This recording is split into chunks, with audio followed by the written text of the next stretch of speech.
प्रीत जहाँ की रीत सदा, मैं गीत वहाँ के गाता हूँ। मनोज कुमार, जिन्हें उनके प्रशंसक प्यार से भारत कुमार कहते थे, एक ऐसे अभिनेता थे जिन्होंने भारतीय सिनेमा में अपनी देशभक्ति और संजीदगी भरी अदाकारी से एक खास मुकाम हासिल किया था। एक ही मिट्टी एक ही पूजा, इसके सिवाना भाई दूजा। उनका अंदाज ऐसा था कि लोगों के दिलों को छू जाता था और कई बार वो अंदाज उन्हें स्टाइल आइकन बना देता था। दुल्हन चली हो बहन चली, तीन रंग की चोली। उन्होंने अपनी देशभक्ति भरी फिल्मों से करोड़ों भारतीयों के दिलों में खास जगह बनाई और अपना खास स्टाइल भी लॉन्च किया। अब के बरस तुझे धरती की रानी कर देंगे। लेकिन क्या आप सोच सकते हैं कि फिल्म निर्माता फराह खान और स्टार शाहरुख खान ने उनके स्टाइल का मजाक उड़ाते हुए इतनी चोट पहुंचाई कि उन्हें अपनी बात मनवाने के लिए अदालत का दरवाजा तक खटखटाना पड़ा था। कोर्ट का दरवाजा नहीं खटखटाऊं तो क्या किसी डॉन का दरवाजा खटखटाऊं? क्या आप मानेंगे कि फराह और शाहरुख खान ने अदालत के सामने मनोज कुमार से माफी मांग ली, लेकिन कुछ साल बाद फिर वही गलती दोहरा डाली। Very honestly, I had gone and if he had made a mistake in a film, I'd gone personally and apologized. Now, with all my due respect and to greatness. और क्या आप यकीन करेंगे कि मनोज कुमार साहब ने फराह और शाहरुख खान पर दोबारा मुकदमा ठोक डाला और 100 करोड़ रुपए का हर्जाना मांग लिया। जो देश के कानून और संविधान को न समझे वो इस देश का नागरिक कैसे हो सकता है? क्या था पूरा मामला और क्यों मनोज कुमार ने खुद को कह डाला था पठान? क्यों बार बार समझाने के बावजूद शरारतें करना नहीं छोड़ रहे थे फिल्म निर्माता व स्टार? कितनी रकम चुकानी पड़ी अदालत के आदेश की धज्जियां उड़ाने पर और किस तरह सुलझा पूरा मामला? जानेंगे और भी बहुत कुछ, बस आप बने रहिए हमारे साथ। दोस्तों नमस्कार, आप देख रहे हैं ड्रामा सीरीज भारत और मैं हूं आपकी दोस्त और होस्ट मनीषा खन्ना। आज हम आपको सुनाने जा रहे हैं फिल्म इंडस्ट्री के भारत कुमार यानी मनोज कुमार और फिल्म स्टार शाहरुख खान की तकरार का वो किस्सा जो 100 करोड़ के हर्जाने की मांग तक जा पहुंचा था।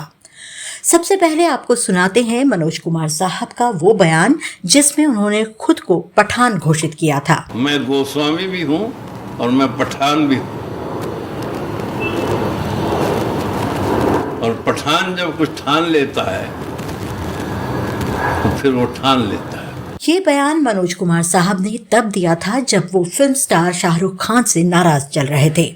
उन्होंने शाहरुख खान को दिल्ली में पैदा हुआ नकली पठान बताया था और स्वयं को फ्रंटियर की पैदाइश कहते हुए असली पठान बताया था। लेकिन इतना बता दूं कि शायद वो दिल्ली के या दिल्ली के आसपास पैदा हुए हैं, मैं पैदा ही फ्रंटियर में हूँ।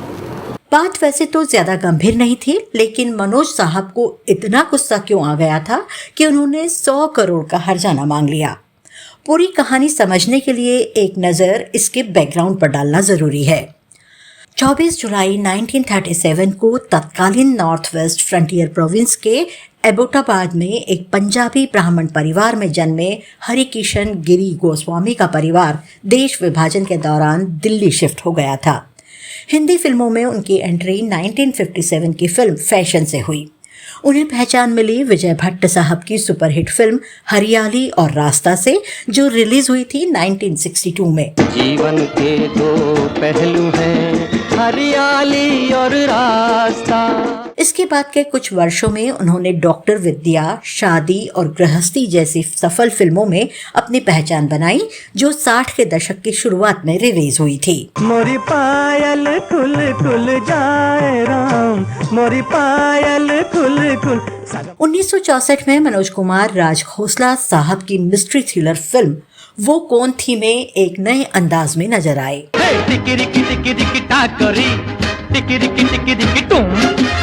कल ही दिया था मैंने दिल तुम्हें। 1965 में आई फिल्म शहीद में उनके निभाए भगत सिंह के किरदार को लोगों ने इतना पसंद किया कि मनोज कुमार देशभक्ति के आइकन बन गए। मेरा रंग दे बसंती चोला ओए, रंग दे बसंती चोला। कहते हैं कि तत्कालीन प्रधानमंत्री लाल बहादुर शास्त्री उनसे इतने प्रभावित हुए कि उन्होंने खुद मनोज कुमार को बुलाकर उनसे मुलाकात की और जोरदार अभिनय के लिए उनकी प्रशंसा की। शास्त्री जी ने उनसे खुद एक देशभक्ति फिल्म बनाने का अनुरोध भी किया था, जो उन्होंने 2 साल बाद कर दिखाया और जिसका जिक्र हम आगे करेंगे। इसके बाद 1965 में ही एक रोमांटिक ड्रामा हिमालय की गोद में आई, जो एक ब्लॉकबस्टर साबित हुई। चांद सी महबूबा हो मेरी, कब ऐसा मैंने सोचा। इस फिल्म ने उन्हें एक अभिनेता से स्टार बना दिया। साल के अंत से पहले उन्होंने मिस्ट्री थ्रिलर गुमनाम के साथ लोकप्रियता का एक और इतिहास रचा। जान चमन शोला बदन पहलू में आजा। सफलता का सिलसिला 1966 में जारी रहा, जब उन्होंने आशा पारेख के साथ फिल्म 2 बदन के लिए राज खोसला के साथ फिर से काम किया। भरी दुनिया में आखिर दिल को समझाने।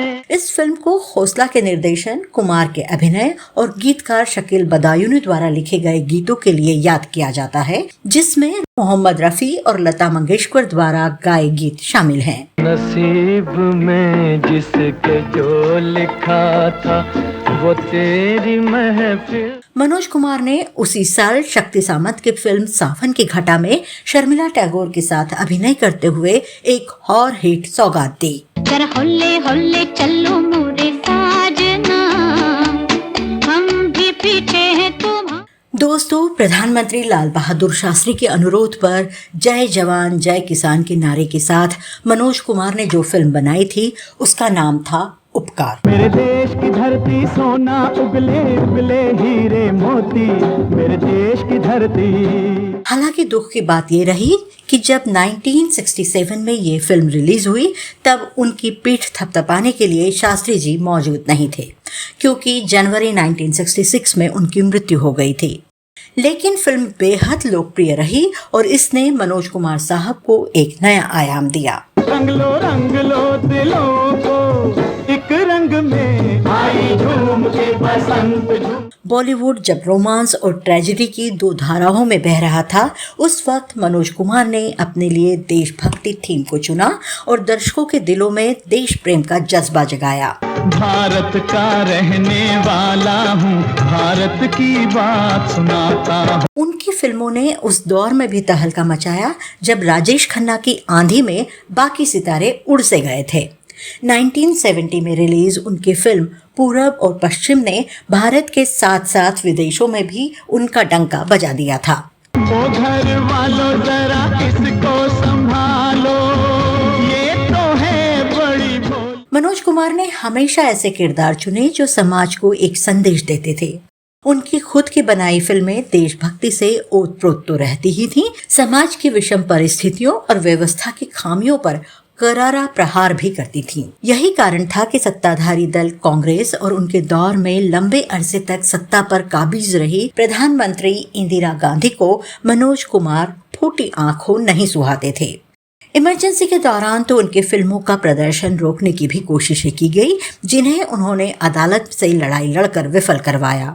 उनकी फिल्म 10 नंबरी पर रोक लगी तो उन्होंने सुप्रीम कोर्ट तक मुकदमा जीतकर उसे रिलीज करवाया। उनके पूरे फिल्मी सफर पर किसी और वीडियो में विस्तार से चर्चा करेंगे। अभी बात उनकी विचारधारा और उसके विरोध की। जिंदगी की ना टूटे लड़ी। मनोज साहब हमेशा से राष्ट्र विरोधियों और विपरीत विचारधारा वाले एजेंडाधारी फिल्मकारों के निशाने पर रहे, लेकिन उन्होंने कभी इसकी परवाह नहीं की और अपने मिशन पर हमेशा कायम रहे। लेकिन जब उन्होंने फिल्में बनाने और अभिनय का सिलसिला कम कर दिया, तो उनकी विरोधी विचारधारा के फिल्मकार मनोज कुमार साहब की इमेज बिगाड़ने में जुट गए। 2007 में फिल्म ओम शांति ओम रिलीज हुई तो उनकी जिंदगी में एक ऐसा मोड़ आया जिसने उन्हें गहरी ठेस पहुंचाई। ये फिल्म उस साल की सबसे बड़ी हिट साबित हुई थी और दर्शकों ने इस पर जमकर प्यार लुटाया था। लेकिन मनोज कुमार एक खास सीन को लेकर नाराज हो गए। इतना ही नहीं, उन्होंने फिल्म के अभिनेता शाहरुख खान और निर्देशक फराह खान के खिलाफ कानूनी शिकायत तक दर्ज कर दी थी। विवाद का कारण था वो सीन जिसमें शाहरुख खान का किरदार ओम प्रकाश मखीजा मनोज कुमार के पास का इस्तेमाल करके एक फिल्म प्रीमियर में घुसने की कोशिश करता है। इस सीन में वो मनोज कुमार के मशहूर स्टाइल में हाथ से अपना चेहरा ढक लेता है, जिसके चलते पुलिस उसे पहचान नहीं पाती। लेकिन बाद में गार्ड्स उसे लाठियों से मारते हैं और भगा देते हैं। मनोज कुमार ने इस सीन को अपने सम्मान और छवि पर हमला माना। उन्होंने उस वक्त कहा, मुझे बहुत ठेस पहुंची है। शाहरुख खान ने मेरी आत्मा को चोट पहुंचाई है। ये मेरे खिलाफ एक साजिश है, मेरा मजाक उड़ाने और अपमान करने की कोशिश है। ये फिल्म मेकिंग नहीं है। पिछले 50 सालों से फिल्म इंडस्ट्री के प्रति मेरी निष्ठा का अपमान किया गया है। अपनी बात को मजबूती देने के लिए उन्होंने मानहानि का मुकदमा दायर किया। मनोज कुमार की मांग थी कि फिल्म से वो सीन हटाया जाए। उनकी इस शिकायत को गंभीरता से लेते हुए फिल्म के निर्माताओं ने उनकी बात मान ली। शाहरुख खान ने भी आगे आकर माफी मांगी और कहा, मैं पूरी तरह से गलत था। अगर उन्हें ठेस पहुंची है तो मैं माफी चाहता हूं। इस माफी के साथ ये विवाद उस समय शांत होता दिखा। लेकिन ये कहानी यहीं खत्म नहीं हुई। 2013 में जब ओम शांति ओम जापान में दोबारा रिलीज हुई तो मनोज कुमार को ये जानकर गहरा धक्का लगा कि वो विवादित सीन फिल्म में जस का तस मौजूद था। ये उनके लिए विश्वासघात जैसा था, क्योंकि उन्हें पहले आश्वासन दिया गया था कि सीन को हटा दिया जाएगा। गुस्से और निराशा से भरे मनोज कुमार ने फिर से कानूनी रास्ता अपनाया। इस बार उन्होंने शाहरुख खान और फिल्म के निर्माता इरोज इंटरनेशनल के खिलाफ 100 करोड़ रुपए के हर्जाने की मांग की। मैं मन ही मन में मेरी आत्मा बहुत रोई है। अब मैं इसको और रुलाना नहीं चाहता। उन्होंने अपनी पीड़ा व्यक्त करते हुए कहा, जापान में फिल्म को उस सीन के साथ रिलीज किया गया जबकि मुझे वादा किया गया था कि इसे हटा दिया जाएगा। ये मेरे साथ धोखा है। कानूनी प्रक्रिया भी शाहरुख और फराह खान में जिम्मेदारी की भावना नहीं जगा सकी। इस पूरे प्रकरण ने मनोज कुमार को गहरी निराशा दी। उन्होंने आखिरकार ये केस वापस ले लिया, लेकिन उनका कहना था कि जवाबदेही की कमी ने उन्हें बेहद आहत किया। ये घटना उनके लिए केवल एक सीन के अपमान तक सीमित नहीं थी। ये उस सिनेमाई विरासत का सवाल था जिसे उन्होंने दशकों तक मेहनत और समर्पण से बनाया था। मनोज कुमार का भारतीय सिनेमा में योगदान अतुलनीय है। उनकी फिल्में न केवल मनोरंजन का साधन थी, बल्कि देशभक्ति, सामाजिक मूल्यों और नैतिकता का संदेश भी देती थी। लेकिन ये विवाद उनके जीवन का एक ऐसा अध्याय बन गया जिसने उनकी भावनाओं को गहरी चोट पहुंचाई। 87 साल की उम्र में मनोज कुमार का निधन मुंबई में हुआ। उन्हें कोकिलाबेन धीरूभाई अंबानी अस्पताल में भर्ती कराया गया था, जहां दिल से जुड़ी समस्याओं के कारण उनकी मृत्यु हुई। अस्पताल के मेडिकल सर्टिफिकेट के अनुसार उनकी मृत्यु का दूसरा कारण डीकम्पेंसेटेड लीवर सिरोसिस था। मनोज कुमार की ये कहानी हमें ये सोचने पर मजबूर करती है कि कला और सिनेमा में सम्मान और संवेदनशीलता कितनी महत्वपूर्ण है। एक छोटा सा सीन किसी की भावनाओं को कितना आहत कर सकता है, ये इस घटना से साफ हो जाता है। मनोज कुमार का नाम और उनकी फिल्में भारतीय सिनेमा के इतिहास में हमेशा स्वर्णिम अक्षरों में लिखी जाएंगी। तो दोस्तों, आज का वीडियो आपको कैसा लगा? हमें कमेंट करके अवश्य बताइएगा। अगर आप भी इनके बारे में कोई और जानकारी रखते हैं तो वो भी कमेंट बॉक्स में लिखकर साझा कीजिएगा। अब दीजिए अपनी दोस्त और होस्ट मनीषा खन्ना को इजाजत। नमस्कार।